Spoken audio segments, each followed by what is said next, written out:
Amar é ser o vento no dia quente, é ser o agasalho no dia do frio, é fazer sorrir entre as lágrimas, é caminhar junto na estrada da angústia. Amor é aquilo que é feito quando ninguém mais está assistindo. Teologia eficaz é aquela que me faz a leitura do contexto em que estamos inseridos e nos leva a atos de compaixão. No chão da vida, é bom ter conhecimento histórico e ler sobre reformadores do passado, mas o cenário em que eles viveram tinha outras urgências e eles se moveram em direções às necessidades daquele tempo.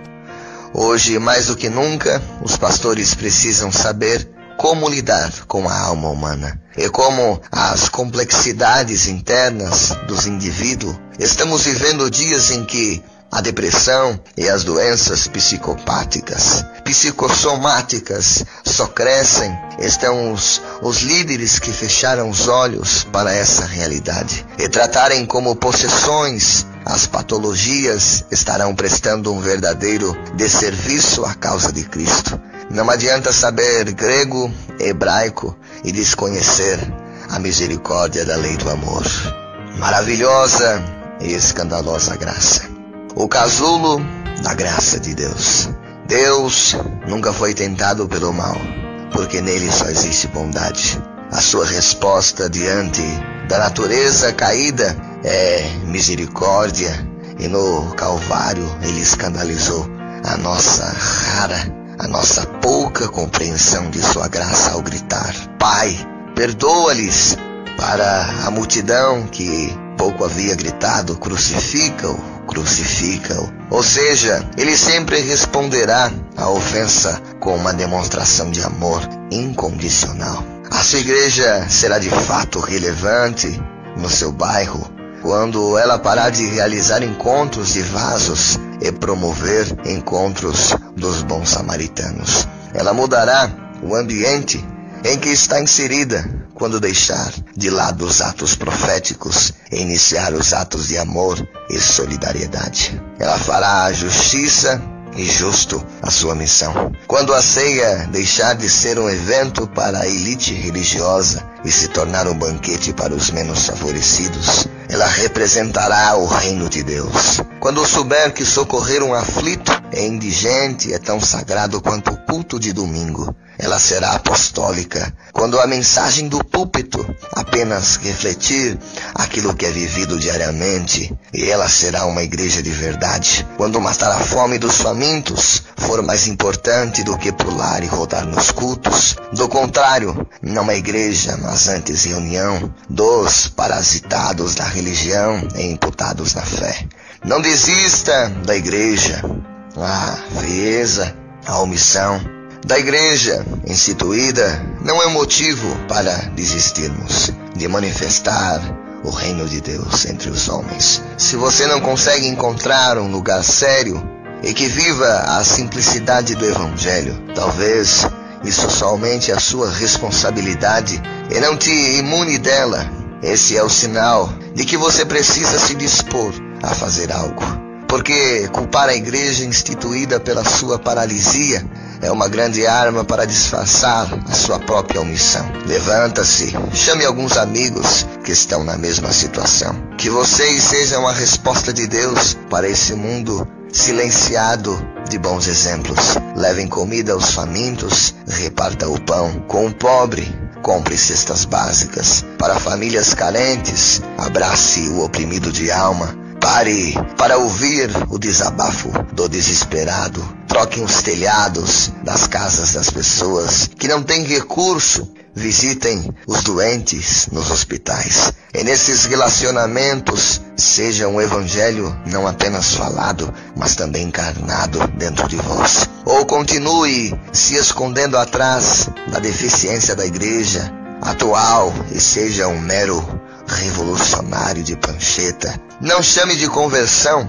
esse aglomerado de regras comportamentais que são impostas pela religião. Conversão tem a ver com trato para com o outro e não empatia manifesta no chão da vida. Converter-se não é deixar de ouvir música secular, deixar de assistir televisão, deixar de frequentar show de artista não cristão, deixar de conviver com pessoas de outras religiões, e nem com ir à igreja de domingo a domingo. Converter-se é encarnar o evangelho no dia a dia e vestir os descamisados que cruzarem nosso caminho, sejam os descamisados de roupas ou os despidos de espírito. Converter-se é matar a fome dos famintos, sejam os famintos de comida ou os famintos de amor.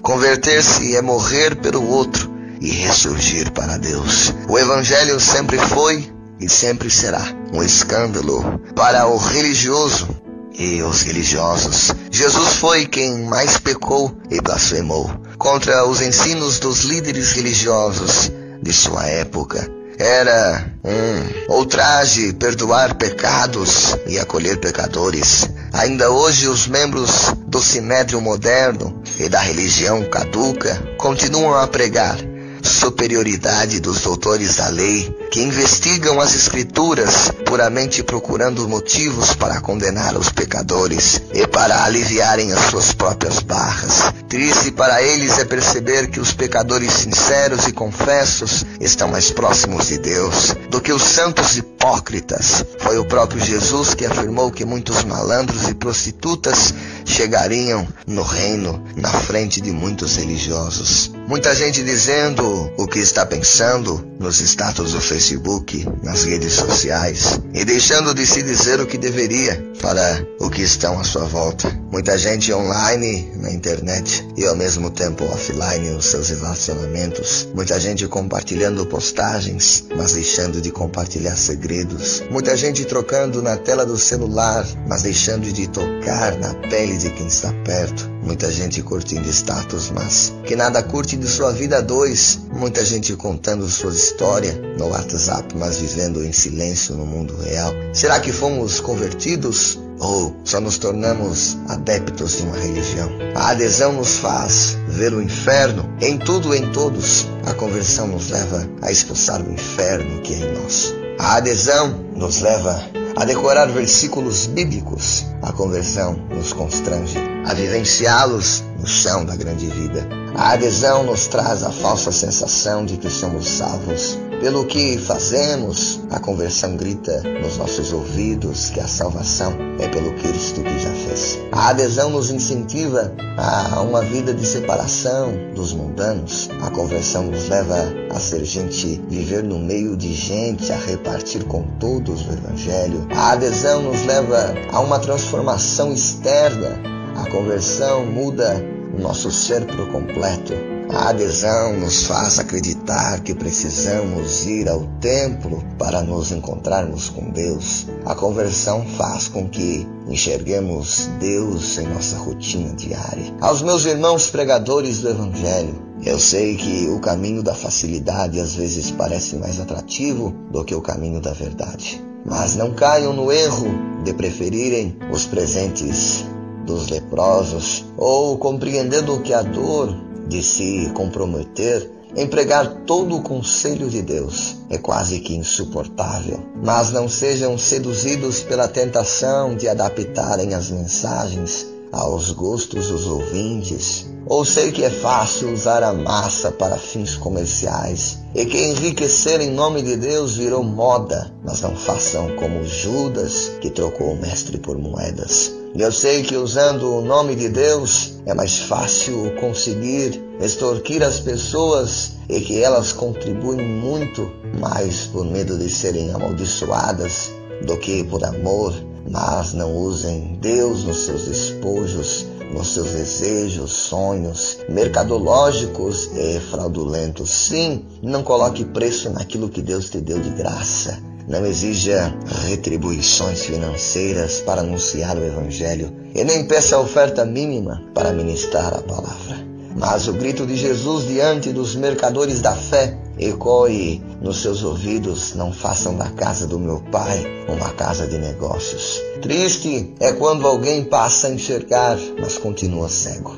Foi isso que aconteceu com aqueles que tiveram os seus olhos abertos pelo Evangelho e perceberam que estavam sendo enganados por mercenários da fé. Mas depois que passaram a enxergar, se tornaram apenas críticos e nunca arregaçaram a manga da camisa em prol do reino de Deus. E nem sujaram os pés na lama das mazelas do seu próximo. Quando Jesus disse para Pedro que se ele o amava, deveria apacentar suas ovelhas, ele estava deixando evidente que é impossível amá-lo sem de fato se comprometer com a sua causa. Não me chame para construir catedrais. Meu chamado é para construir relacionamentos. Não me ofereça cadeiras no altar, prefiro os bancos da praça e as mesas dos bares para repartir o Evangelho. Não me convide para ajudar em construções de templos, prefiro ajudar a construir casas para famílias carentes. Não me venha dar uma de ser cobertura espiritual se você não agasalha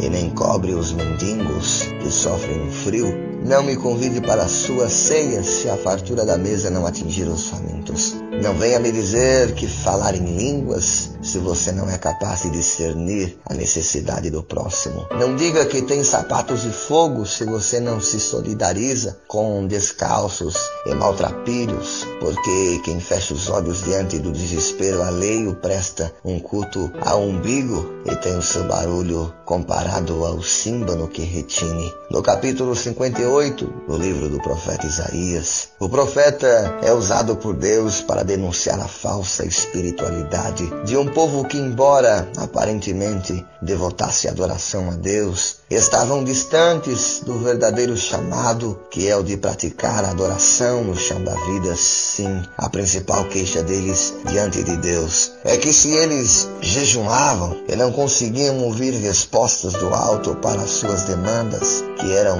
exclusivamente egoístas e ambiciosas, eles jejuavam com a finalidade de serem atendidos em seus pedidos mesquistos e pessoais. A resposta do profeta é que Deus não queria aquele tipo de devoção vazia e que o culto deles para nada prestava. Ora, é impossível existir vida em um culto se o culto não acontecer na vida. E no trato com o outro, eles deixavam de comer por opção para alcançarem favores e para barganharem com o sagrado. Mas deixavam de alimentar os pobres que não comiam porque não tinham o que comer. A verdadeira espiritualidade é aquela que abre a minha visão para enxergar as mazelas do outro e a forma que Deus escolheu de ser servido na vida do outro. O que passar disso é culto ao próprio umbigo e à religião da ocasião. Jesus foi um mestre fora da lei. Jesus era um herege e blasfemo no ponto de vista da religião,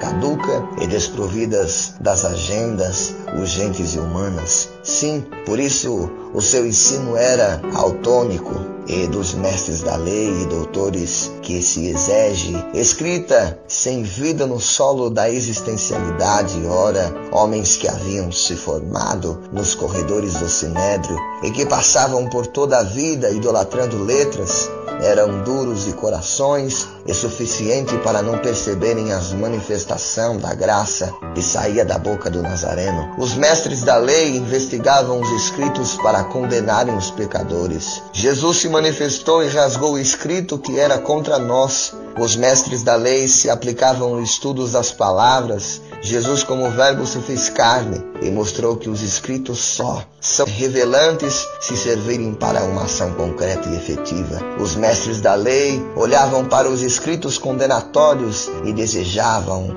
a penalidade contra os outros. Jesus, no episódio da adúltera, demonstrou que a misericórdia triunfa sobre o juízo. Os mestres da lei preocupavam com as estruturas. Jesus buscava relacionamentos. Os mestres da lei queriam uma religião de santos e perfeitos. Jesus aparece convocando só gente que não prestava. Os mestres da lei conheciam o Deus do livro, Jesus, o Deus que dialogava com os homens. E os mestres não reconheceram. Ainda hoje os mestres da lei gastam anos aprendendo nas academias da fé, enlatada, e não enxergam o verbo se manifestando para além métodos, formatos e fórmulas devem ser por isso que ele se fez agente. Agente é sensível para notá-lo entre os indigentes, aflito de alma e angustiado de coração. Essa palavra nunca pereceram, tão atuais. Ai de vós, mestre e da lei, fariseus hipócritas, porque fechais o reino dos céus diante dos homens, porquanto vos mesmos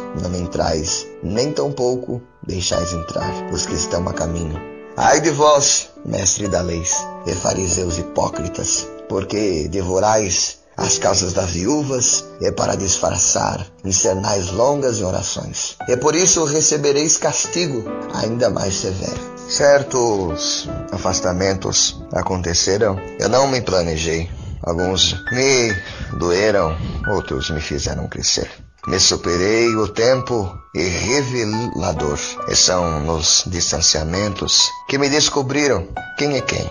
São nessas coisas inesperadas que conseguimos juntar as peças. São nas insatisfações que a gente começa a entender o porquê que algumas pessoas Deus leva para longe. Divergenciais todos nós temos, mas aqueles que nos respeitam e quando os ventos passam, tudo se acerta. E há também aqueles que criam muros que se alimentam dos amargos da vida, que preferem se fortalecerem no ódio e na vingança, do que darem a mão à palmatória e resolverem as suas pendências de forma honesta e humana. Infelizmente estamos cercados de gente assim, e não podemos mudar o outro, não temos esse poder.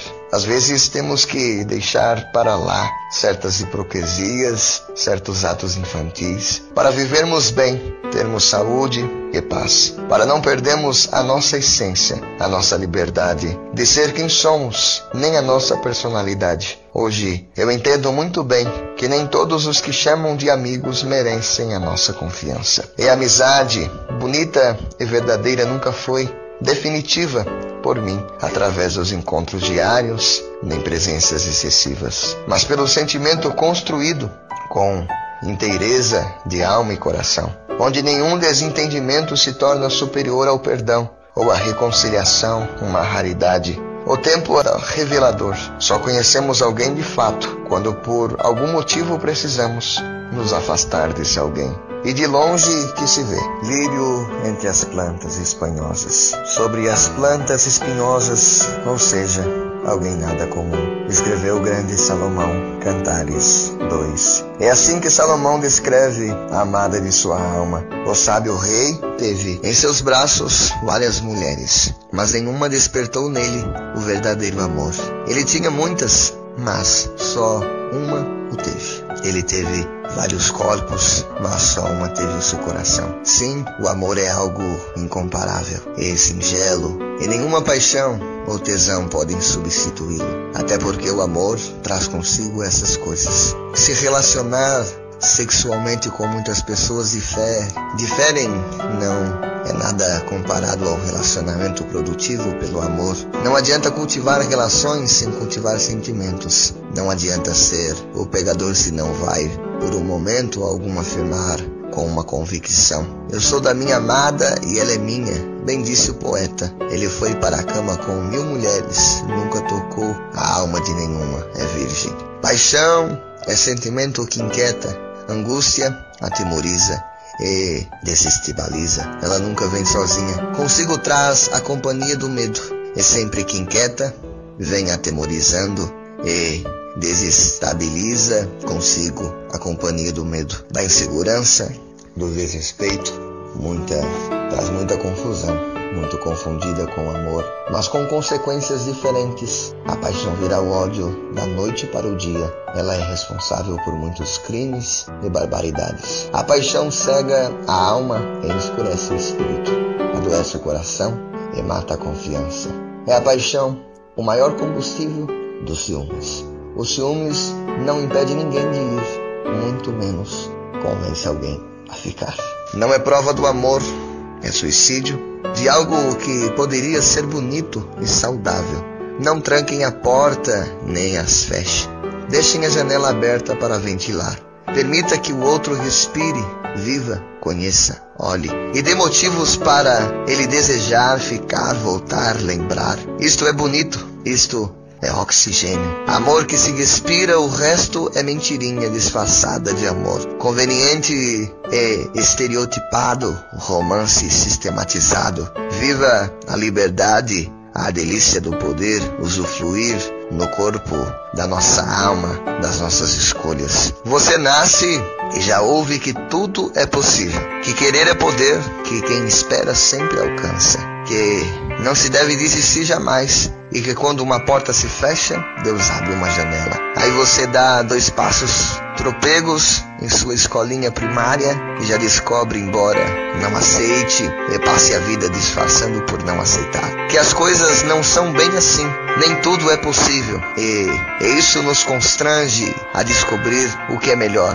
para nós. Querer e não poder prova que há limites logo ali na esquina, onde está o direito do outro, e isso nos torna mais humanos. Quem espera fica estático, porque esperar é ação passiva e inútil já é aceitar. Aceitar é a paz possível. Desistir pode ser uma decisão bastante sábia. Manter a porta e a janela fechada talvez seja o melhor que Deus pode fazer por você agora. É o fato de que ninguém vai me salvar, nem te salvar. Não exclui a verdade de que eu posso salvar a mim mesmo e receber ajuda nesta tarefa tão árdua. De alguma forma, há tantos desenganos, é um alívio saber que ao menos isso é possível. É impossível se aproximar de Deus sem adquirir uma melhor sensibilidade em relação ao próximo. Quando o indivíduo está de fato no caminho da santidade, ele passa a ter uma real percepção das dificuldades que enfrentam os pobres e miseráveis e hipócrita, a religiosidade que nos faz levantar as mãos em adoração no culto de domingo e não nos constrange a entendê-las em prol de ações solidárias aos necessitados. O apóstolo Tiago, ao perceber que a espiritualidade de maneira nenhuma poderia andar desassociada das obras em favor dos que precisavam, disse ele, então, com as suas grandes reflexões: e se o irmão ou a irmã estiverem nus e tiverem falta de mantimento cotidiano, e algum de vós lhe disser: ide em paz, aquietai-vos e fartai-vos, e não lhe derdes as coisas necessárias para o corpo, que proveito virá daí? Com isso, ele está deixando evidente que não basta ser crente, tem que ser gente. Não é possível ser santo sem ser mais humano, tão humano ao ponto de sentir na pele as dores dos nossos próprios irmãos, do nosso próprio próximo. Desviar-se não é sair de uma igreja evangélica. Aliás, muitos estão desviados, estando dentro de uma e cumprindo toda uma agenda eclesiástica. Desviar-se é abandonar o caminho da verdade e negligenciar as demandas do Evangelho. Não tem a ver com deixar ou não um lugar. Tem a ver com uma omissão de repartir a graça na rotina diária. Desculpe-me, mas existem muitos que, mesmo não frequentando um templo religioso, estão vivendo um evangelho no trato para com o outro e fazendo a vontade de Deus, enquanto muitos que vão à igreja de domingo a domingo estão desviados. E a principal característica de um autêntico desviado é de sempre achar que está no caminho certo e que os outros estão condenados ao inferno. Meus irmãos, amigos, amados em Cristo Jesus, se os líderes religiosos de hoje não tentassem a todo custo venderem uma imagem de santidade inalcançável e de perfeição, as pessoas perderiam o hábito de se depositarem nos mesmos sua fé e suas convicções, e não seriam abaladas pelo erro de alguém, mas é justamente pela perfeição pregada por eles que os crentes esperam heróis perfeitos e não toleram que erra, que cai, que aconteça e deslize. Sim, por isso nenhum outro lugar concentra tantos hipócritas como um ambiente religioso, que incentiva de forma explícita que os seus ministros mascarem as suas feridas e escondam as suas dificuldades. Deveria ser ao contrário. O Evangelho é um chamado a caminhar na verdade, mas não. Eles preferem criar ídolos perfeitos e intocáveis. E quando esses erram, os que aplaudiram são os mesmos que viram as costas. Já aqueles que não são meros seguidores e pastores, mas verdadeiros discípulos de Cristo, olham para quem caiu com um olhar de irmandade e compaixão, sabendo que quem está de pé corre o risco de um dia cair. Existirão situações em que você vai orar e o inferno morrerá. Em uns casos você vai jejuar e a sua esposa estéril nunca gerará filhos. Já em outros você vai clamar o mesmo Deus e assim o seu casamento chegará ao fim. Terão circunstâncias em que você vai chorar e pedir intervenção divina, mas a sua empresa irá falir. Desculpe-me te desmotivar da crença de que tudo sempre dará certo. Para as desventuras e tragédias diárias, só nos resta a certeza de que a graça sempre será o bastante. O maior milagre da caminhada é continuar caminhando, mesmo que o milagre não aconteça. A graça não é um produto de exclusividade da religião. Sim, ela nunca será detida pelos muros eclesiásticos e nem encaixotada nos padrões da fé. Antes, ela passeava livremente e escolhe onde pousar e habitar. Olhe à sua volta, a graça está presente em meio à criação e manifestando o seu poder. Ela está no perdão do cônjuge traído, ela está na fidelidade de um casal de ateus, ela está no abraço sincero entre amigos, ela está na poesia dos escritores, ela está na melodia entoada pelo cantor secular, ela está na reconciliação entre os amigos desafetos, ela está na tolerância entre os membros das mais variadas religiões, ela está no encontro de dois corações que se amam e ela está na vida daqueles que ajudam o próximo sem distinção de raça, credo ou etnia. O que passar disto é produto estragado e venenoso, produzido pela religião caduca e entregue aos crentes como o genuíno evangelho. Meu irmão, minha irmã, guerreiros, ao doador da imortalidade que vive a respirar o oxigênio da graça. Se porte como homem, seja quebrantado. Morra para esse mundo. Viva da fé. Renuncie o conforto. Seja um soldado de Cristo. Bata continência para o seu capitão. Ame a pureza.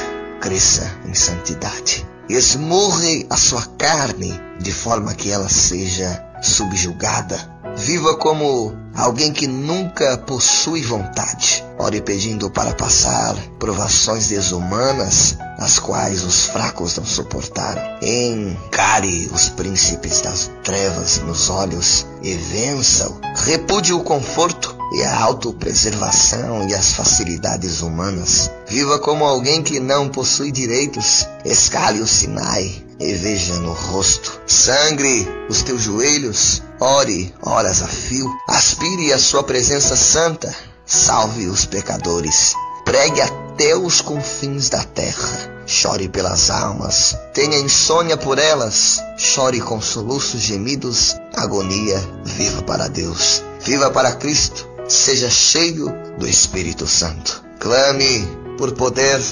Absorva todo o poder que um homem pode ter. Suba até onde ninguém subiu. Busque o que ninguém outro ousou buscar. Caminhe até onde ninguém caminhou. Vá até o Gólgota. Chegue até o Getsemane. E lá do outro lado, diante as beatitudes da fé, lá na eternidade, um dia nós encontraremos. A religião muda rotinas. O evangelho muda pessoas. A religião se propõe a ocupar prédios. O evangelho se dispõe a ocupar mentes. A religião molda as pessoas. O evangelho muda as pessoas. A religião consegue transformar pessoas boas em más. O evangelho é capaz de transformar pessoas más em boas. Na religião, a verdade é uma ideologia. No evangelho, a verdade é uma pessoa. A religião anestesia o pensamento. O evangelho reconstrói a consciência. A religião se ocupa em edificar impérios. O evangelho se compromete a edificar pessoas. A religião desafia você a ler as escrituras. O evangelho te instiga você a encarná-las. Na religião, a confissão é uma liturgia do culto. No Evangelho, a confissão é uma liturgia da vida. Na religião, sem dízimos, nada podeis fazer. No Evangelho, sem mim, nada podeis fazer. Na religião, arrependimento é um pesar por aquilo que eu faço. No Evangelho, arrependimento é a consciência sobre quem eu sou. A religião põe a Bíblia em suas mãos, o Evangelho a põe em seu coração. A religião propõe uma reforma ao Evangelho, uma nova forma na religião. Há muitos culpados e muita culpa no Evangelho. Há muitos culpados e nenhuma culpa. A religião relaciona com a categoria de todos por um, o Evangelho com a factualidade um por todos. A religião muda a forma, o Evangelho muda a forma. Vem e siga-me, propõe o Evangelho. Vem e senta-me, propõe a religião. O Evangelho lhe desafia a seguir a Jesus. A religião lhe propõe seguir a si mesmo. A religião nos leva a buscar coisas. O Evangelho nos desafia a abraçar coisas. O Evangelho propõe-me, negue a si mesmo, tome a sua cruz e siga-me. A religião propõe-me, negue a sua cruz, tome a si mesmo e siga-se. Agora a pergunta que não quer se calar, diante a obscuridade do ponto da interrogação. Uma pergunta que não cala. Você é religioso ou um agente do Evangelho? Eu sou o ladrão da cruz, que de forma merecida fui condenado pelos meus erros e pecados, mas que por reconhecer que Jesus poderia me salvar, fui levado por ele ao paraíso. Eu sou Pedro, que neguei conhecendo. Quando a minha vida estava em perigo, eu mesmo assim fui chamado por ele para apacentar suas ovelhas. Eu sou Nicodemos, que foi procurado de forma sigilosa para que ninguém mais soubesse, ou mesmo sendo um exímio a conhecer das suas escrituras. Fui confrontado e percebi que precisava nascer de novo. Eu sou o filho pródigo, que sai da casa do pai, gastei tudo o que havia e que me é dado, ainda fui recebido com festa, quando decidi voltar para os braços do meu pai. Eu sou a semelhança da mulher adúltera que foi pega em flagrante e teve seus pecados expostos diante de todos, mas que por ele foi abraçado e recebeu um alento à palavra: nem eu te condeno. Eu sou Judas, que troquei Jesus por moedas, e mesmo assim eu fui chamado de amigo. Eu sou um discípulo improvável, cheio de falhas, repleto de complexidades, vivendo rodeado por traumas existenciais, e mesmo em mim, habitando incertezas e angústias, eu grito dentro de mim, no sepulcro em que eu estava morto, a semelhança do meu primo, do meu irmão Lázaro, e tendo em mim ressuscitado da morte espiritual, ordenou: desatai-o e deixai-o ir. Então preciso prosseguir a caminhada, porque aquele que me chamou e promete é fiel e justo para me sustentar até o grande dia. Um beijo no coração da alma. Deus abençoe a todos. Baú da Sabedoria, sobre a plataforma do dom, ligado ao estandarte do amor, na excelência da profecia, na abertura dos selos celestiais, com a chave da imortalidade, desfrutando epitáfios do reino da luz.